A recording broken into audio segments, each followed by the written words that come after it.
ব্যস্ত শহরে অপরিচিত ভিড়ে হঠাৎ মনে পড়ে যায় পুরনো দিন, কত রঙিন তাকে আটকে রাখি মায়ায়। হয়তো আমরা বহুদূর স্কুলের চৌকাঠ পেরিয়ে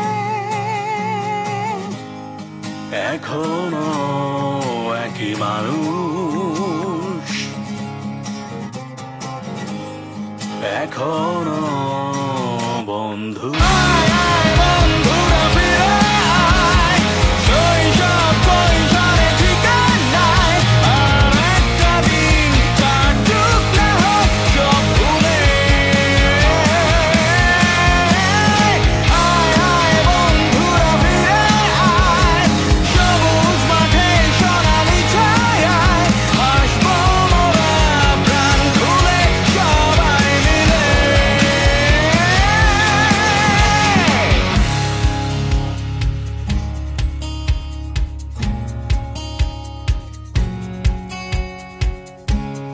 পেছনে তাকালে যেন এখনই ডাক দিবি, খাতার মাঝে চোখ ফাঁকি দেয়া কত কাটাকাটি, অঙ্ক বাংলা ভূগোল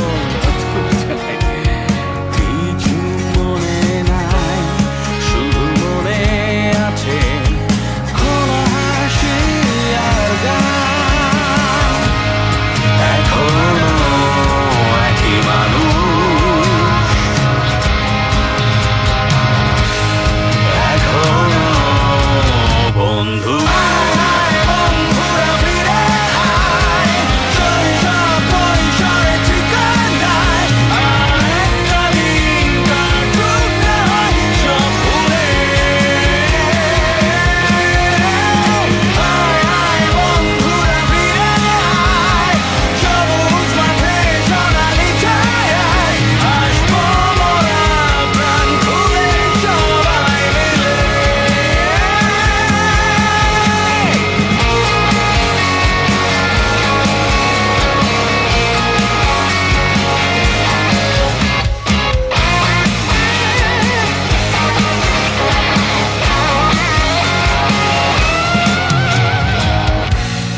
যারা নেই আজ পাশে, তোরা থাকবি বেঁচে সব সময় আমাদের এই মাঝে। يوم الدين إياك نعبد وإياك نستعين أنت السد أنت السد পাঠ করছি রোমিও ভাওবাদী পুস্তকের 12 অধ্যায় 14 পদ থেকে। যারা তোমাদের অত্যাচার করে তাদের অমঙ্গল চেও না, বরং মঙ্গল চেও। যারা আনন্দ করে তাদের সঙ্গে আনন্দিত হও, যারা কাঁদে তাদের সঙ্গে কাঁদো। বড় লোকের ভাব না দেখিয়ে হে বিদায়ী বন্ধুরা, শীতের চাদর বিছানো প্রকৃতি যখন বেরিয়ে আসছে এক নতুন ঋতুচক্রে, আমোদিত তরু শাখা যখন নবকিশোরায় পল্লবিত, শিমুলের রঙে প্রকৃতি যখন রঞ্জিত, ঠিক এমনি সময় বেজে উঠেছে তোমাদের বিদায় রাখি। অজস্র স্মৃতির সমাগমে ধারাক্রান্ত হৃদয় হারিয়ে ফেলেছে ভাষা। বিষাদের ছায়া নেমে এসেছে এই বিদ্যানিকেতনের শত শত বিদ্যার্থীর মনের বসতে। জীবনের নতুন অধ্যায়ের সূচনায় তোমরা আমাদের ছেড়ে চলেছ যাত্রাপথের যাত্রী। তাই শোকার্ত হৃদয় নিয়ে জানাই অভিনন্দন, তোমরা গ্রহণ করো। হে সতীর্থ, আজ বিদায় বনে স্মৃতিপটে ভেসে উঠেছে অনেক কথা, অনেক ব্যথা। চপলতা বসত তোমাদের কোমল হৃদয় দিয়েছে কত আঘাত, কত ব্যথা। প্রতিদানে শুধু পেয়েছি স্নেহ ও ভালোবাসা। আজ ক্ষমা চেয়ে তোমাদের ঐশ্বর্যকে ছোট করবো। ভুলে যাও সব তোমাদের মহত্বের গুণে, তোমাদের উজ্জ্বল আদর্শ আমাদের প্রেরণার উৎস। হে অগ্রজ, চলার পথে তোমাদের হৃদয় যদি কখনো কোনো আঘাত দিয়ে থাকি, তবে আজ এই বিদায় বেলা ভুলে যাবো আমাদের সেসব অনিচ্ছাকৃত অপরাধগুলো। কবির ভাষায় বলতে ইচ্ছে করে, কত অপরাধ করেছি মোরা, কত ব্যথা দিয়েছি মোরা। বিদায় বেলা ভুলে যেও সব রেখনা হৃদয় কোণে। হে পথ প্রদর্শক, সর্বপরিসরে বিদ্যাপীঠের কথা যদি কখনো তোমাদের কর্মময় জীবনের স্মৃতিপথে জাগরিত হয়,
love from my heart. Today, this is a very special day, an event for SSC candidate of 2025, because this is your institutional last activity, and with this end of this event, farewell, you will be only an alumni student of the system. Dear students,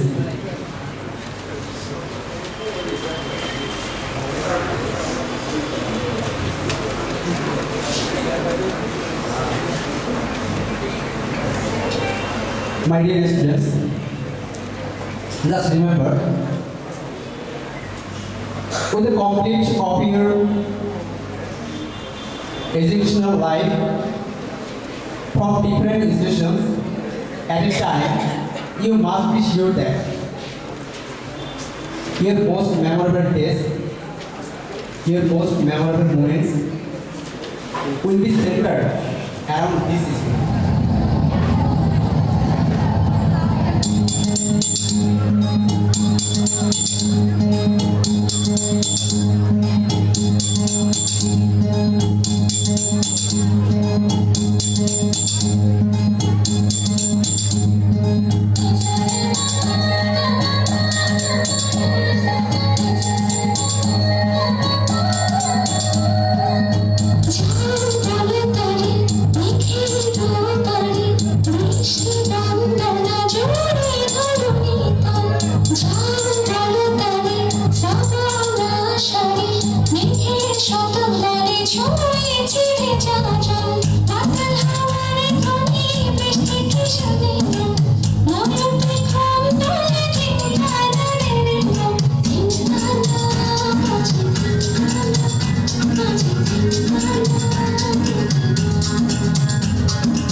Shut up,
সহকারী প্রধান শিক্ষক father জন হালদার, স্কুলের শিক্ষক শিক্ষিকাবৃন্দ, আপনাদের আমার ও আমাদের SSC 2025 পরীক্ষার্থীদের পক্ষ থেকে জানাচ্ছি আন্তরিক শ্রদ্ধা ও শুভেচ্ছা।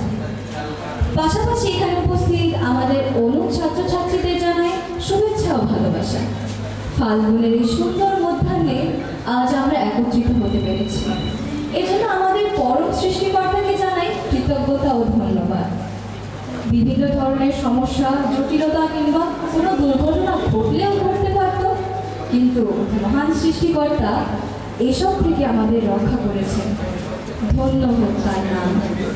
পাশাপাশি আজকের এই বিশেষ দিনে আমাকে কিছু কথা বলার সুযোগ করে দেওয়ার জন্য আমি কর্তৃপক্ষের কাছেও বিশেষ কৃতজ্ঞতা প্রকাশ করছি। সত্যি আজ আমাদের জন্য একটি বিশেষ দিন।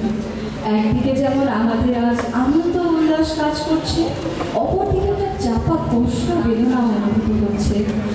আমাদের সামনে এখন বড় কিছু অপেক্ষা করছে, আর সেই পথেই আমরা হাঁটছি। স্কুল জীবনের শিক্ষার পরিসমাপ্তি ঘটিয়ে আগামীতে উচ্চ শিক্ষার পথে ক্রমশই হাঁটতে হবে আমাদের। এটা ভেবে আমরা পুলকিত ও আনন্দিত। অন্যদিকে এই স্কুলে দীর্ঘ 5টি বছর কাটিয়েছে।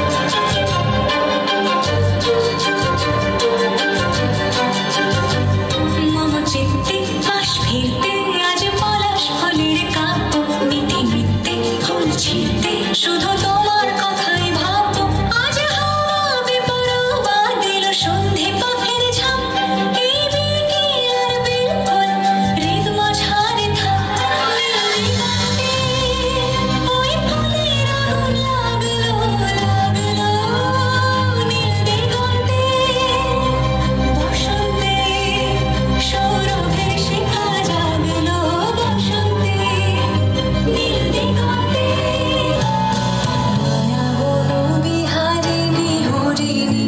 গহন স্বপ্ন সঞ্চারিণী,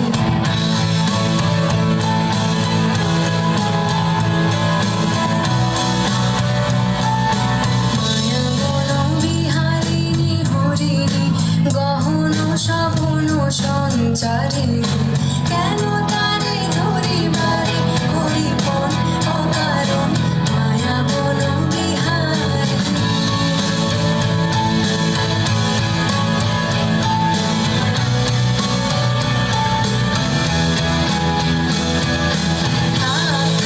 নিজ মনে দূরেতে আমি শুধু বাঁশরীর সুরেতে।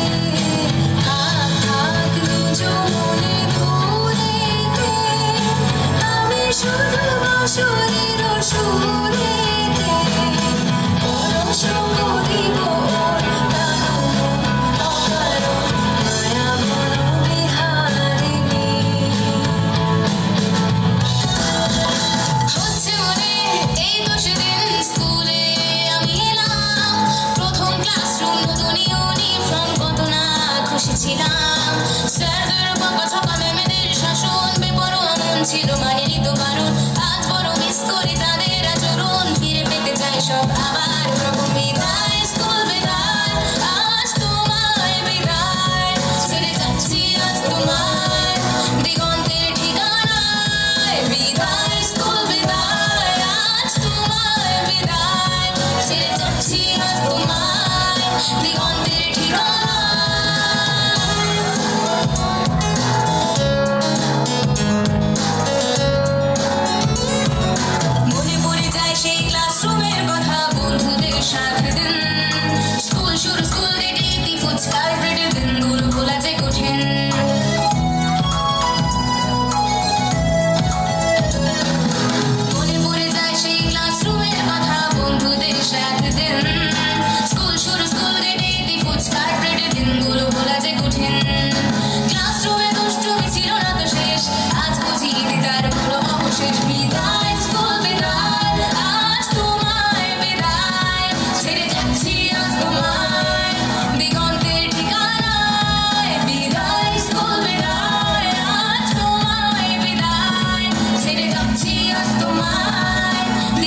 অভিভাবক মণ্ডলী, বিদায়ী আমার প্রান্তীয় শিক্ষার্থী বন্ধুরা এবং অন্যান্য শিক্ষার্থী বন্ধুরা, সবাইকে জানাই আজকের অনুষ্ঠানের পক্ষ থেকে অনেক অনেক শুভেচ্ছা, ভালোবাসা, অভিনন্দন। বিদায় শব্দটা আসলে খুব কষ্টের, আবার কখনো কখনো অনেক আনন্দের। আজকের যে বিদায়, সেটা আসলে আনন্দের বিষয়। তোমরা 5টি বছর এখানে এই বিদ্যাপীঠে থেকেছ, খেলাধুলা করেছ, পড়াশোনা করেছ, শিক্ষকদের সঙ্গে, বন্ধুদের সঙ্গে একসঙ্গে সময় কাটিয়েছ। অনেক সুন্দর সুন্দর মুহূর্ত তোমাদের জীবনে রয়েছে, কিন্তু আজকের এই বিদায় তোমাদের সামনের একটি পথ চলার, পথ তৈরি করার জন্য বিদায়। একটু আগে নাচের মধ্যে ছিল বিদায়, বিদ্যালয় বিদায় বা স্কুল বিদায়, কিন্তু কিসের জন্য বলেছিল? নতুন দিগন্তের প্রত্যাশায় বিদায়।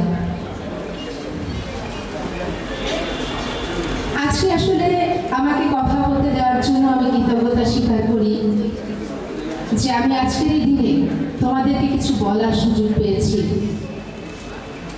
আজকে স্কুলেরও ছুটির দিন শুরু হয়েছে, তোমাদের সঙ্গে আমাদেরও হয়তো দেখা হবে না, কারণ ছুটি শেষ মানে তোমাদের পরীক্ষাও শুরু হয়ে যাবে।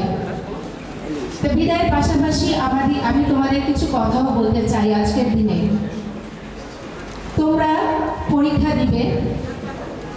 এসএসসি পরীক্ষা মানুষের জীবনের জন্য সবচাইতে গুরুত্বপূর্ণ একটা পরীক্ষা আমি মনে করি, কারণ এই পরীক্ষার ফলাফলের উপর নির্ভর করবে তুমি তোমার যে গ্রুপ নিয়ে পড়াশোনা করছো, বা যে স্বপ্ন নিয়ে পড়াশোনা করছো, বা যে লক্ষ্য নিয়ে পড়াশোনা করছো, যে গোল নিয়ে পড়াশোনা করছো, তুমি জীবনে কি হবে তার অনেকটাই নির্ভর করে আজকের এই যে এসএসসি পরীক্ষার জন্য প্রস্তুতি নিচ্ছ তার উপরে। আর মাত্র একটি মাস তোমাদের জন্য অপেক্ষা করছে। এই একটি মাস তোমাদের জীবনের জন্য আমি মনে করি খুবই খুবই গুরুত্বপূর্ণ। একটা পরীক্ষার ফলাফল যখন প্রকাশ হয়ে যায় তখন আমরা অনেক আফসোস করি। হয়তো বা তুমি 78 পেয়েছো, 2 মার্কের জন্য তুমি অনেক আফসোস করবে। হয়তো তুমি 79 পেয়েছো, সে 1 মার্কের জন্য তুমি অনেক আফসোস করবে, কিন্তু তখন সেই আফসোসের কোনো ফল তুমি পাবে না। তাই আজকের দিনে বলতে চাই, আফসোস পরে না করে এখন পরিশ্রম করো। পরিশ্রম তোমাকে লক্ষ্যে পৌঁছে দেবে, পরিশ্রম তোমার আশা পূরণ করবে, পরিশ্রম তোমার ভাগ্য পরিবর্তন করে দেবে। অর্থাৎ তুমি টার্গেট নাও যে তুমি এসএসসি পরীক্ষায় কত পেতে চাও, জিপিএ কত পেতে চাও। সেটা যদি তুমি স্থির করতে পারো তাহলে তুমি লক্ষ্যে পৌঁছাতে পারবে। কারণ মানুষের জীবনে সবচেয়ে গুরুত্বপূর্ণ বিষয় হলো তার গোল ঠিক করা, আর সেই গোলে কিন্তু তাকেই দৌড়াতে হয়, অন্য কেউ দৌড়ালে হবে না। অনেক সময় তোমরা বলেছো যে এই শিক্ষক ঠিক মতো পড়ায় নাই, এই শিক্ষক এই করে নাই, ওই শিক্ষক ওই করে নাই। আসলে শিক্ষক একজন পথ প্রদর্শক মাত্র, সে তোমাকে পথ দেখাতে না।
পিছনে অর্ধেক থেকে আরম্ভ করে শেষটা পর্যন্ত শুধু কথাই চলছে।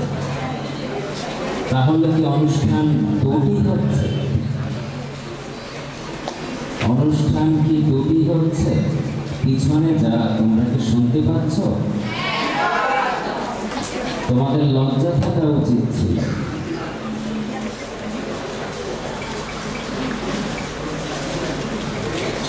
কারণ বারবার অ্যাসেম্বলিতে একটা কথাই আমি বলি এবং যার উপর বেশি গুরুত্ব আরোপ করি, শুধু পড়াশোনা নয়, আমি শিক্ষিত হয়েছি, মানুষ হলাম না, কোনো লাভ নেই। মানুষ হতে হলে নিয়ম শৃঙ্খলা আদব কায়দা সব কিছু অনুশীলন করতে হয়। আর এর জন্য প্রয়োজন আমাদের আন্তরিকতা। শিক্ষকগণ আমরা যতই চেষ্টা করি, আর তুমি যদি আঞ্চলিক ভাষায় বলবো, যদি খামি দিয়ে থাকো, তুমি যদি প্রতিজ্ঞা করো যে না আমি এটা পালন করবো না, কোনোদিন হবে না, কোনোদিন হবে না। তোমাদের সাহায্য সহযোগিতা খুবই প্রয়োজন। যারা এবছর এসএসসি পরীক্ষা দিতে যাচ্ছ, তোমাদের প্রতি কয়েকটি নির্দেশনা রয়েছে। সেটি হলো পরীক্ষার হলে কোনো ধরনের অসদুপায় বা অসৎ আচরণ তোমরা করার চেষ্টা করবে না। তাতে আমাদের বিদ্যালয়ের সুনাম ক্ষুণ্ণ হবে। গত বছর এরকম ঘটনা ঘটেছে।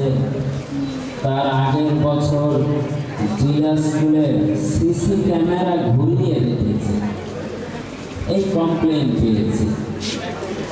আর এক বছর প্র্যাকটিক্যালের খাতা বাসায় নিয়ে গেছে।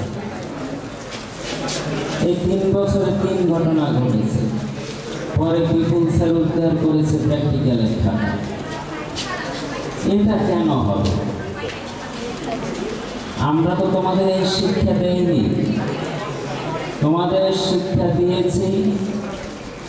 দীপালিদি অত্যন্ত সুন্দরভাবে বলেছেন, তুমি নিজে চর্চা করবে, নিজে পড়াশোনা করবে, কারো ভরসায় থাকবে না। পরীক্ষার হলে যে কোনো অবস্থার সম্মুখীন হতে পারো, কিন্তু যেন সেখানে গিয়ে তুমি সুন্দরভাবে তুমি যা পড়াশোনা করেছো লিখে আসতে পারো এবং ভালো ফল লাভ করতে পারো। আর এখন যদি পরিশ্রম করো, পরে আর তোমার কোনো কষ্ট থাকবে না, আফসোস থাকবে না। এবং এসএসসি হলো আমাদের সেই নতুন দিগন্তে প্রবেশের গুরুত্বপূর্ণ এবং প্রথম ধাপ। এই ধাপ যদি আমরা সুন্দর মতো পার হতে পারি, তাহলে আমাদের জীবনের গতিপথ অবশ্যই সুন্দর হবে। আমরা সুন্দরের প্রত্যাশায় সবাই আছি। এই প্রত্যাশা পূরণের জন্য আমার পরিশ্রমই যথেষ্ট, আমার চেষ্টাই যথেষ্ট। আমি যদি চেষ্টা করি, তাহলে মহান সৃষ্টিকর্তা অবশ্যই আমাকে সাহায্য করবেন। আর একটি বিষয় হলো, তোমরা পড়াশোনা করবে, পড়াশোনার পাশাপাশি বিশ্রাম নেবে, খাওয়া দাওয়া ঠিকভাবে করবে, অযথা রাস্তায় ঘোরাঘুরি করবে না। এইটা বারবার বলি কেন? আগে আমরা যখন ছাত্র ছিলাম বা শিক্ষার্থী ছিলাম, তখন এটা বলা লাগতো না, কিন্তু এখন বলা লাগে। কারণ এখন পড়াশোনা মনে হয় সব মোবাইল বন্দি হয়ে গিয়েছে। মোবাইল নিয়ে ঘোরাঘুরি করি, মোবাইল দেখি, অ্যান্ড্রয়েড সেট সবার হাতে, কিন্তু বই তো হাতে কম দেখা যায়। আমাদের যিনি বিদ্যালয়ের বা এই মিশনের প্রধান ব্যক্তিত্ব ফাদার ফ্রান্সিস, উনি বারবার একটি কথাই বলেন, লাইব্রেরির কথা। কিন্তু আমরা তো লাইব্রেরি বিমুখ হয়ে যাচ্ছি, অর্থাৎ ধ্বংসের দিকে এগিয়ে যাচ্ছি। বই পড়ার মতো গুরুত্বপূর্ণ কাজ আর কিছুই নেই। এটা পড়লে আমাদের লোকসান নেই, লাভ ছাড়া। মহান সৃষ্টিকর্তাকে বেশিভাবে ধন্যবাদ এবং কৃতজ্ঞতা জানাই। তিনি আমাদের সুন্দর একটি দিন দিয়েছেন। এই দিনে আমরা একত্রিত হয়েছি নতুন দিগন্তের প্রতীক্ষায় যারা আছে তাদেরকে দরজা খুলে পার করে দেওয়ার জন্য। আমাদের সকলের জীবন সুন্দর হোক, সার্থক হোক। তোমরা যাও সকলের মঙ্গল করতে, তোমরা যাও নিজেদের মঙ্গলার্থে। সকলকে ধন্যবাদ।